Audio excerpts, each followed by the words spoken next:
नमस्कार दोस्तों। आज के इस वीडियो में हम आपके लिए पाप मोचनी एकादशी की व्रत कथा लेकर आए हैं।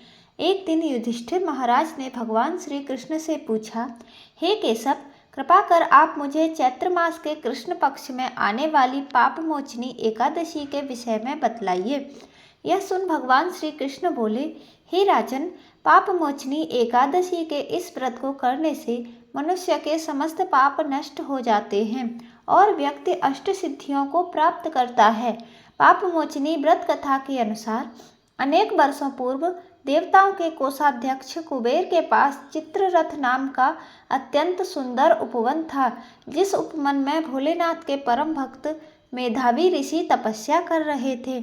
अनेक अप्सराओं ने उनकी तपस्या भंग करने का प्रयास किया, परंतु वह निष्फल रहीं। इसीलिए मंजूघोषा नाम की एक अप्सरा ने ऋषि की तपस्या भंग करने का निश्चय किया। मेधावी ऋषि के आश्रम से कुछ दूरी पर वह मधुर वीणा बजाने लगी और गायन करने लगी।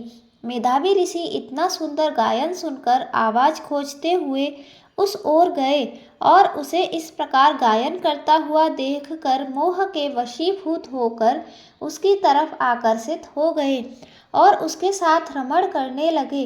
भगवान भोलेनाथ के रहस्य को वह भूल गए। ऐसे ही रमण करते हुए बहुत समय बीत गया।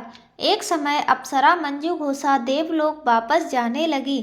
जाते समय उसने मुनि से कहा, हे ब्राह्मण, अब आप मुझे मेरे लोक जाने की आज्ञा दीजिए। तब मेधावी मुनि बोले, हे देवी, जब तक सवेरे की संध्या न हो जाए तब तक आप यहीं ठहरो। मंजूघोषा बोली, हे मुनिवर, अब तक न जाने कितनी संध्याएं चली गईं। मुझ पर कृपा कर आप बीते हुए समय का विचार कीजिए। तब मंजूघोषा की बात सुनकर मेधावी ऋषि ने बीते हुए समय का हिसाब लगाया। तब उन्हें पता चला कि उन्हें इस अप्सरा के साथ 57 वर्ष बीत गए हैं। मंजूघोषा को अपनी तपस्या का विनाश करने वाली जानकर मेधावी मुनि उस पर क्रोधित हो गए और उन्होंने उसे श्राप देते हुए कहा, पापिनी, तुमने मेरी कठोर तपस्या को नष्ट किया है। मैं तुम्हें श्राप देता हूँ कि तुम पिशाच योनि में चली जाओगी। मुनि के श्राप को सुनकर मंजूघोषा विनम्रता से बोली, हे मुनिवर, मैंने आपके साथ अनेकों वर्ष व्यतीत किए हैं, मुझ पर कृपा कीजिए। तब मेधावी मुनि बोले, क्या करूं, तुमने मेरी बहुत बड़ी तपस्या नष्ट की है। चैत्र कृष्ण पक्ष में जो शुभ एकादशी आती है उसका नाम पाप मोचनी एकादशी है। वह सभी पापों का नाश करने वाली है। हे सुंदरी, इस एकादशी का व्रत करने पर तुम्हें पिशाच योनि से मुक्ति मिल जाएगी। ऐसा कहकर मेधावी मुनि अपने पिता च्यवन मुनि के आश्रम में चले गए। उन्हें देखकर च्यवन मुनि ने पूछा, बेटा, यह क्या अनर्थ कर दिया? तुमने तो अपने पुण्यों का नाश कर दिया। तब मेधावी मुनि बोले, पिताजी, मैंने पाप किया है। कृपा कर कोई ऐसा प्रायश्चित बतलाइए जिससे मेरे पापों का नाश हो जाए। तब च्यवन मुनि ने कहा, चैत्र कृष्ण पक्ष की पाप मोचनी एकादशी का व्रत करने पर तुम्हारे पाप नष्ट हो जाएंगे।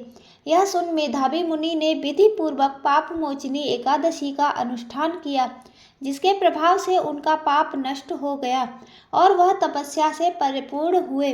इसी प्रकार मंजूघोषा ने भी पाप मोचनी एकादशी के उत्तम व्रत का विधि पूर्वक पालन किया, जिसके प्रभाव से वह पिशाच योनि से मुक्त हुई और दिव्य रूप धारण कर स्वर्ग लोक को चली गई।